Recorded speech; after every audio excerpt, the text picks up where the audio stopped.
We are back with another episode of the KVN Show with a dub at the bank. Yes, sir. Before we get into the show, I need you guys to like, subscribe, and comment for the boy. I need y'all to flood the comment section. That like button, hit it. Hit that sub button too. Got to keep the good vibes.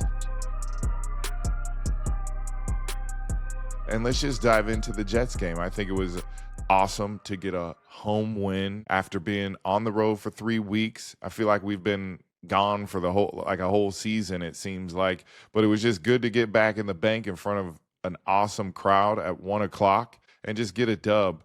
And one thing we got to talk about is just how hard the Jets play.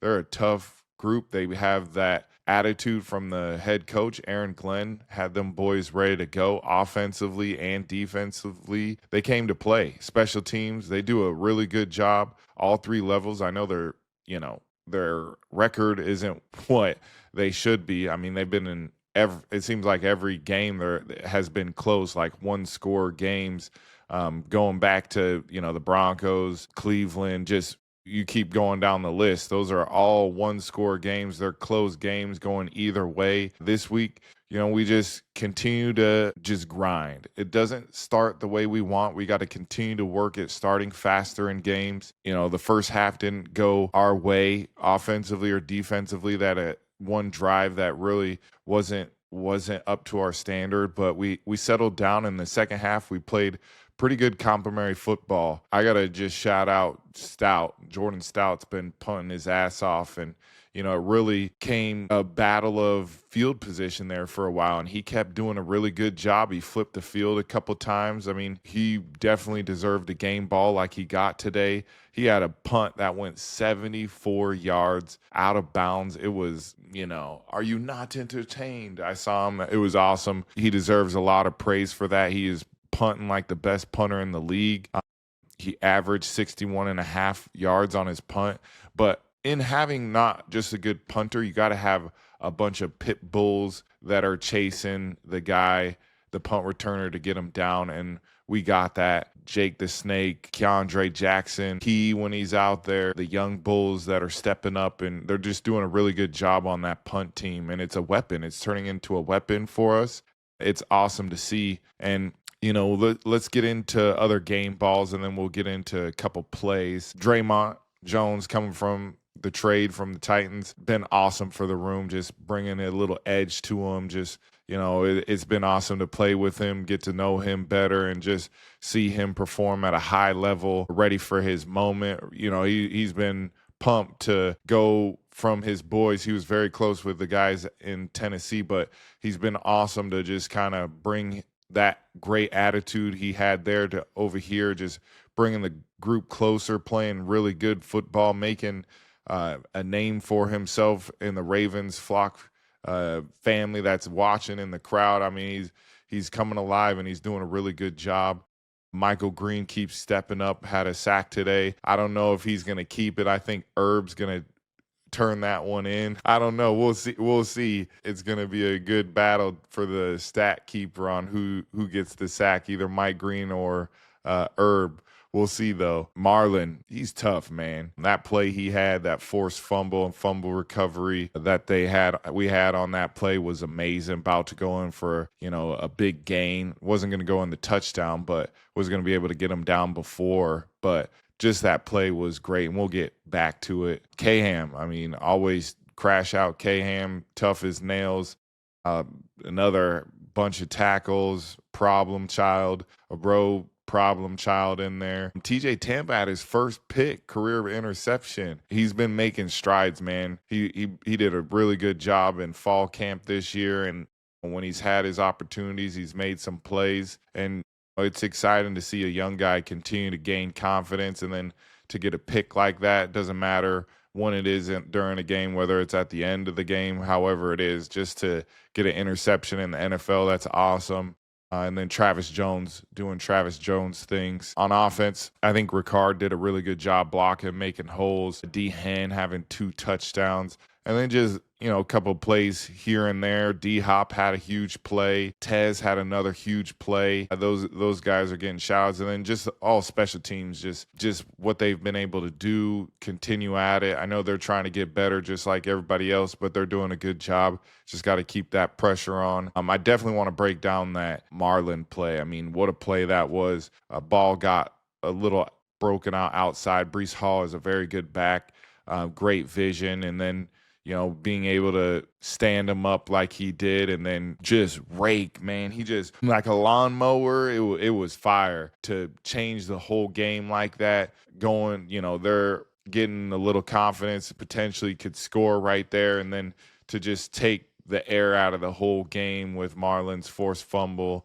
I think Teddy recovered it. That was just a huge play to stop the whole momentum of the game. And, I think what's crazy is the expectations, when you have high expectations that teams are just gonna roll over. I mean, players get paid a lot of money, so do coaches. There's pride. They don't care. They're not looking at their record. They're going out trying to perform and put food on the table for their family. So, this idea of like trash talking teams, to me, regardless of their record, these dudes come out to play. And, we ended up getting a dub, but that was a tough team with the New York Jets, and Aaron Glenn's doing a good job. And, something that I like to brag about is, I always beat the Jets. I beat them for a long time. Back in my Patriot days, I always liked enjoying playing the Jets, making a couple plays. I didn't get a sack today, had I think a tackle or two, but had some pressures, which was good. Had a holding call at the end, missed one, but just got to continue to stay active and get better. Just continue to, knowing when I'm getting my one-on-ones after, getting the slide. And, they're doing a lot of max pro where they're sliding the whole line and the back and tight end are on the same side, blocking it up using two guys. They're just doing scheme-wise. Teams are doing a little good job. They're trying to figure out our blitz package. And, we're going to continue to get better and better each and every week like we've done. And we're going to keep progressing. I'm proud of the way we're coming together as a team and, fighting and getting closer. And we got a quick turnaround. All eyes on the Bengals. I know I'm here talking to you guys. I'm taking 20 minutes out of my downtime to do this because I enjoy talking to you guys and just giving you little tidbits. Another one on Dre's sack, his first one. I wish there was like a Steve Nash stat where you get kind of assist for like helping out a sack. I was able to crash the edge and the right tackle really came down with me on that. And then Dre kind of had a short corner, and with the speed and power he had, was able to get Tyrod to the ground. I mean, Tyrod was trying to get out of that, but Dre was like, nah, I need these sacks to feed the family. And it's awesome. He's doing a really good job. Hype that Dre's balling out, man. Works really hard. It's been awesome addition to our team. Then the secondary continue to, get better each and every week, playing really good football for us. Malachi back there. Nate, obviously, crash out K. Marlon, I think I said his name. TJ had a play. Guys are hooping, and we just got to keep it up. Just keep up that pack mentality. And, whether Joe Burrow is probably going to play, and we gotta tighten the chin strap for Thursday and get ready to go. It's a big offense. It looked like T. Higgins got hurt. Jamar Chase is coming back probably off suspension. Chase Brown, really good running back. And yeah, I mean, another play that's tough is that I wanted to break down too was the one that I got so close on the safety. I knew they were doing that protection slide where they slide the whole line and they put the tight end and back on the same side, and we were able to overload that side. So I had the tight end. I knew it. I got skinny and was able to get through. Kind of was getting held, but they could have called it, but I understand why they didn't. They're not going to call a cheap one like that, but if they did, I would have took it. But it was, I got really frustrated because I thought I had him down. But then when I got up, I saw he completed the pass, and it was like, ugh, But we got a QB hit. We rushed it, pressured, all that good stuff. Got to keep on going. We just want them sacks, man. Got to get them. Got really 2 in 6 or 7 games. I missed, I only had like 5 reps in one game, and then I was out for 2 or 3. And so I'm just itching for them sacks. They're going to come, though. We got to just keep at it. But, that's kind of it with the game. Nothing too crazy. A couple tugs for the offense. Henry, just keep on grinding, man. Keep on grinding. We got the Bengals coming up. Let's go. Around the league, saw that the Bears beat the Steelers. That's good. Patriots, Bengals. I feel like a lot of people got hurt in there. Bengals defense, everybody, they hear about it. They're getting sick of that too. I saw Geno had a pick 6, but we got to be ready to go against them. That Giants-Lions game was crazy. OT ending. Lions came all the way back. I feel like they were losing that whole game, but Jahmyr Gibbs went crazy. 219. Got the Packers, Vikings. I don't know what's going on in Viking land, but Packers, I mean, their defense dominated. They had 5 sacks. Micah had 2 of them things, and they're peaking at the right time for sure. You got the Colts, Chiefs. I mean, this game, it's got to be nuts because I felt like the Colts were winning this whole game down 20-19 in the fourth. You can never count out Patrick Mahomes. He goes crazy in the second half, 235 yards with the game winner. Rashee Rice and Kareem Hunt came to play. Just tough. They're totally tough. One thing about them is they're winners, man. Them dudes are going to go until there's zeros on the clock, and that's what it takes to beat the champions. Got to go 60 minutes. Seahawks, Titans were in just a thriller in Nashville. Seahawks pull that one out. And then this one, the Jags-Cardinals game, that was crazy. I mean, Trevor Lawrence threw 3 tugs, but he also threw 3 picks. Jacoby going wild, throwing for 317, but just didn't have enough run game in this. And then, it keeps the Jaguars in the mix. The Colts lose a game, they win a game, the Texans win a game.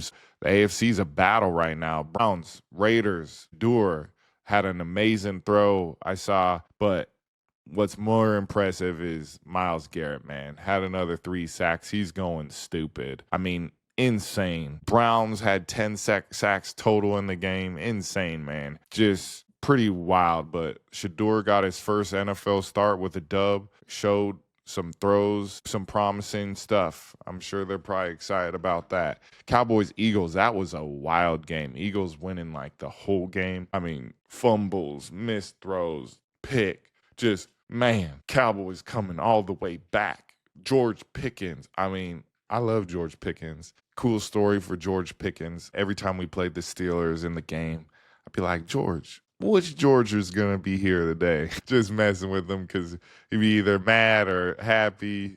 Just wanted to know which one I was getting for the day. But that was around the league. Let's go to the 2-minute drill. What are your thoughts on being first in the division? See, other people have more thoughts than I do. I think it's stupid to care about being first in the division when you have so many games left. It's really just focusing on the next game or the game that's right now, which is going to be the Bengals. All the focus, like it's the same thing in college that's going on for BYU and whatnot. You just keep winning. Everything's going to work itself out. Just keep winning, keep stacking, 1-0 mentality. Just focus on that week because it's a week-to-week league. Looking back at 1-5 to now 6-5, what's been the biggest change you've seen in the locker room? I would just say how close we are now. I really think we all had to lean on each other and just we all really care about us. We had a conversation in the locker room that I'll never forget with the guys after this week. And Teddy Boucher comes up to me in practice is like, this is how I know we're getting close because we have conversations like this. I'm not going to share those. Those are private, but it was an awesome conversation. But it just, it's awesome to be a part of that locker room feeling and just hanging out, talking with the fellas for a little bit, and just shows how close we are. We're open with each other, honest with each other, and, that's dope. It's a conversation that I've never had in an NFL locker room, let alone just having that many. I mean, there was like 40 dudes all talking trash to each other. It was in a great way. It wasn't like anything to do with football. It was just an awesome Awesome conversation. Have I ever played on Thanksgiving? Yes, I have with the Detroit Lions. It's awesome. It's fun. That 12 o'clock game for the Lions is awesome every year. It's always better to get a dub. Did really well on Thanksgiving, so hopefully we'll keep it up. Did you grow up watching Thanksgiving football? Yes. Did you ever think you'd be playing on it? No, but hey, let's go. This is fire. Rank these Thanksgiving foods 1 through 5. Turkey, 1. Mac and cheese, 5. Candied yams, 5. Stuffing, 1. Apple pie, 3. I might get some hate for that, but whatever. Love to hear your guys' ranks in the comments for that. Would you rather play a full game in 20-degree cold or 100-degree heat? I'll take 100. I just like the heat. It's better than the cold to me, but we can do both. Played long enough times. I've played in a lot of cold games. Would you rather have a locker next to a guy who's super loud or super messy? Super messy, because sometimes you just want quiet, peace and quiet, you know? Would you rather have unlimited golf rounds or unlimited courtside NBA tickets? Ooh, see, this is like a deeper question because unlimited golf rounds where? At nice country clubs like Pebble Beach and LACC and Baltimore Country Club. You know, I might have to sign up for the golf rounds, but I do like NBA courtside seats. I like my feet on the hardwood. I love it. That one we'll come back to. How about that? Last but not least, got to get an update to the Brigham Young Cougars, baby. Had a huge win, was able to watch that one 26-14 over Cincinnati. Everyone wants to talk about the kicker who went 0-3. Yes, that played a part, but at the same time, we had a fumble that we could have picked up and ran for a touchdown, but they blew the whistle dead. So hey, I feel like that's even. You missed 3 field goals, great, but you also blew a ball that was not dead that you called dead, and we would have scored a touchdown for sure. I saw Dave Portnoy wearing a Bachmeier jersey. That was dope. And then the next game is against UCF, and we better be BTA and Cougs by a billion, and then we'll see Texas Tech in the championship. Guess what? Like I have told